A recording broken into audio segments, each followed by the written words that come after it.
எல்லா மதங்களையும் மதிக்கின்ற ஒரு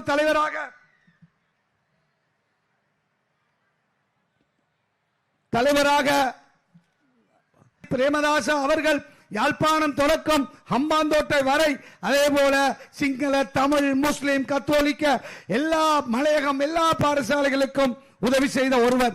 எனவே அவ்வாறு போய் உதவி செய்த ஒருவரை நாங்கள் நிராகரிப்பதா அல்லது எதிர்க்கட்சியிலே சஜிதை போலதான் அனுரகுமாரவும் இருந்திருக்கிறார், அவ்வாறு எந்த ஒரு உதவியும் செய்ததாக நாங்கள் அறியவில்லை.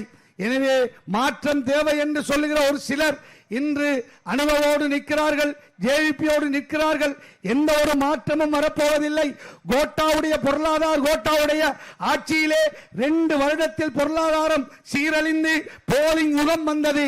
அதே போலதான் ஒரு பிரதேசமையை கூட ஆளாத அல்லது எந்த ஒரு அனுபவம் இல்லாத ஜேவிபி நிலத்திலே இந்த நாட்டை கொடுத்தால் இந்த நாடு 6 மாதங்கள் கூட முன்னோக்கி செல்லும் என்று எங்களால் சொல்ல முடியாது.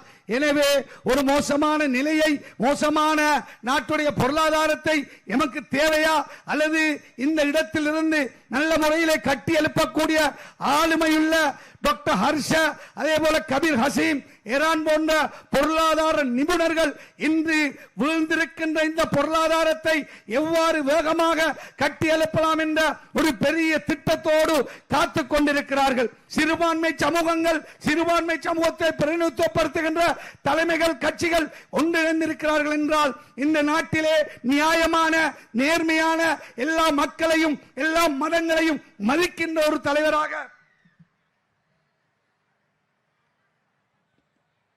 தலைவராக இவர் சஜித் பிரேமதாசா செயல்படுவார். எனவே அவருக்கு வாக்களியுங்கள் என்று கேட்டு விடைபெறுகிறேன். நன்றி.